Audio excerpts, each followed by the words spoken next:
அது நல்லா வெற்றிகரமாக நடந்துருச்சு. அது போதும். அதிமுக விருப்பமனு வாங்குறாங்க. அதிமுக விருப்பமனு வாங்குறாங்க. எப்படி அட்வான்ஸாக வாங்குறாங்க? எப்படி பார்க்குறீங்க? அதாவது அவங்களுக்கு ஆள் இருக்கான்னு பார்க்குறாங்க. ஆளை தேடி பிடிச்சி விடுமே அப்படிங்கிறதுக்காக வேண்டி அட்வான்ஸாக யாரும் கட்சியை விட்டு போயிடக்கூடாதுங்கிறதுக்காக வேண்டி விருப்பமனு வாங்குறாங்க. அது தவிர வேறு ஒன்றும் கிடையாது. அட்வான்ஸாகவே விருப்பமனு வாங்குறதுக்கு இதுதான் அடிப்படை காரணம். சார் யாராக இருந்தாலும் நாங்கள் அன்பாக தான் சார் அரவணைப்போம். நாங்கள் யாருக்கிட்டையும் எதிர்ப்பு காமிக்கிற கட்சியே நாங்கள் கிடையாது. எல்லோரையும் தோழமையோடு அரவணைக்கின்றவர்கள் தான் நாங்கள்.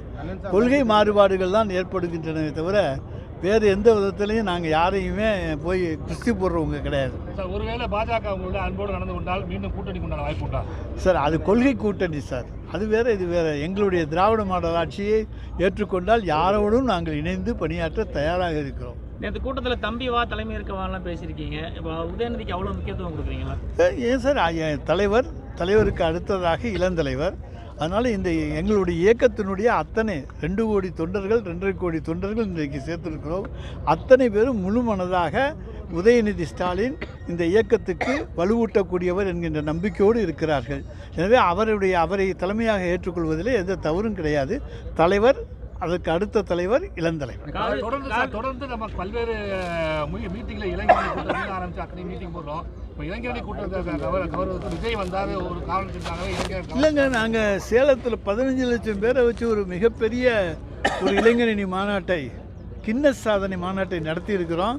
இளைஞர்கள் திராவிட முன்னேற்ற கழகத்திலே தான் இருக்கிறார்கள் என்பதை எடுத்துக்காட்டுவதற்காக சேலத்திலே நடத்தப்பட்ட மாநாடு என்பதை மறந்து விடாதீர்கள். அதே போல் ஒவ்வொரு ஊரிலையும் பார்த்திங்கன்னா மண்டல வாரியாக ஏற்கனவே நாடாளுமன்ற தேர்தலுக்கு முன்னாலேயும் இளைஞரணி மாநாடுகள் நடத்தப்பட்டன. எனவே அதன் அடிப்படையிலே சட்டமன்ற தேர்தலுக்கு முன்னாலே நடத்தப்படுகிறது. புதுக்கோட்டை நம்ம திருச்சியில் போய் கலந்துக்கிட்டோம். 1 லட்சம் பேர் 1.5 லட்சம் பேருக்கு மேலே இளைஞரணி தொண்டர்கள் மட்டுமே கலந்து கொண்ட மாநாடு அந்த. சார் இனிமேல் அவங்க தமிழ்நாட்டுக்கு படையெடுத்து வந்து தான் தீரணும். ஏன்னா ஏதாவது தங்களுடைய கட்சியினுடைய டெபாசிட்டையாவது காப்பாற்றிக் கொள்ள வேண்டும் என்பதற்காக அமித்ஷாவும் மோடியும் தமிழ்நாட்டுக்கு படையெடுத்து வந்து கொண்டு தான் இருக்க வேண்டும். ஆனால் எந்த பணமும் கொண்டுகிட்டு வரமாட்டாங்க. நம்ம பணம் நமக்கு, ஆனால் அந்த பணத்தை அவங்க வச்சுக்கிறாங்க, மற்ற மாநிலத்துக்கு செலவழிக்கிறாங்க.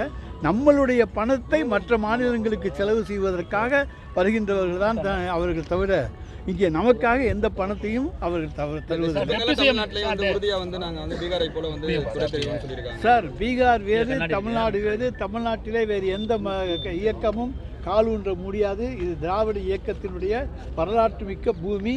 இது ஆரம்ப காலத்தில் இருந்தே திராவிட இயக்கத்தை ஊட்டி வளர்த்த பூமி.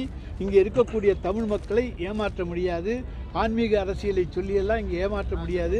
நாங்கள் ஆன்மீக அரசியலுக்கு எதிரிகள் அல்ல என்பது தமிழ் உணர்வு உள்ள அத்தனை வாக்காள மக்களுக்கும் நன்றாக தெரியும். எனவே எங்களை பொறுத்த வரைக்கும் எல்லோரும் ஒன்று, எல்லோருக்கும் எல்லாம் என்பதுதான் எங்களுடைய கொள்கை. எல்லோருக்கும் எல்லாம் கிடைக்க வேண்டும் என்பதுதான் எங்களுடைய கொள்கை. எல்லோரும் சமம் என்பதுதான் எங்களுடைய கொள்கை. நீங்கள் எல்லாரும் சமம்னு ஏற்றுக்கிட்டு எல்லாரையும் அவங்கள வர சொல்லுங்க. ஆட்சேபனையே கிடையாது. எல்லாரும் சமமாக ஏற்றுக்க மாட்டேங்கிறாங்களே. அவர் கட்டடத்தில் அடிப்படை வசதியெல்லாம் இல்லாமல் கட்டிட்டு போயிருக்கலாம். நாங்கள் இன்னைக்கு அதையெல்லாம் நிறைய செஞ்சுருக்கோம், நிறைய மாற்றியிருக்கோம். அதாவது அவர் பெயிண்ட் அடிக்கிற ஒன்று தொழிலை தவிர தான் மக்கள் நல்வாழ்வுத்துறை அமைச்சராக இருந்த பொழுது மருத்துவமனைகளுக்கு பெயிண்ட் அடிக்கிறத தவிர வேறு எந்த வேலையும் பார்க்கல, எந்த மிஷினும் வாங்கி வைக்கல. இலுப்பூர் மருத்துவமனைக்கு அவர் சொந்த ஊரில் தொகுதியில் இருக்க மருத்துவமனைக்கே மருத்துவ உபகரணங்கள் வாங்கி வைக்கவில்லை. விராலிமலையில் வாங்கி வைக்கவில்லை. இன்றைக்கி ஜம்பம் பேசுகிறார். தேர்தல் வந்துருச்சுன்னு 5 வருஷம் கழிச்சு ஜம்பம் பேசுகிறாரு.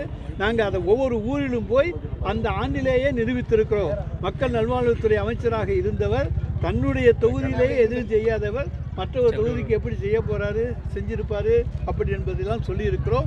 எனவே எங்களை பொறுத்த வரைக்கும் இன்றைக்கு திராவிட முன்னேற்ற கழகத்தினுடைய ஆட்சியிலே தான் தமிழகம் இன்றைக்கு மருத்துவத்துறையிலே தலை நிமிர்ந்து இருக்கிறது. பல விருதுகளை பெற்றிருக்கிறது.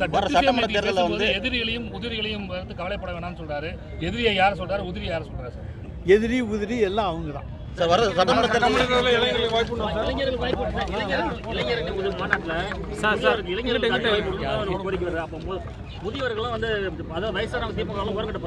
இல்ல சார், எல்லாருக்கும் ஈக்குவல் சம உரிமை கொடுங்கன்னு கேட்குறாங்க. எல்லாரும் இளைஞர்களும் வரணும்ல. கட்சியை நாளைக்கு பலப்படுத்த இளைஞர்கள் தேவையில்லையா? எனவே இளைஞர்களுக்கு வாய்ப்பு கொடுங்கள் என்று கேட்கின்ற உரிமை இளைஞர் அணி செயலாளருக்கு உண்டு. எனவே தன்னுடைய உரிமையை அவர் இளைஞர் அணி செயலாளர் கேட்கிறார். எஸ்ஐஆரோட இது முடிஞ்சிருச்சு. இதுல வந்து ஏதாவது சிக்கல் இருந்துச்சுன்னா நம்ம அதுக்குள்ள அப்பீல் ஏதாச்சும் பண்ணுவோமா, என்ன பண்ணுவோம் சார்? இப்போ திருப்பி வாக்காளர் பட்டியல் வெளிவரும். வந்த பிறகுதான் என்னென்ன நடந்திருக்கு என்பது தெரியும். பிடிபட்டு போன வாக்காளர்களை சேர்ப்பதற்கான வாய்ப்பு உண்டு.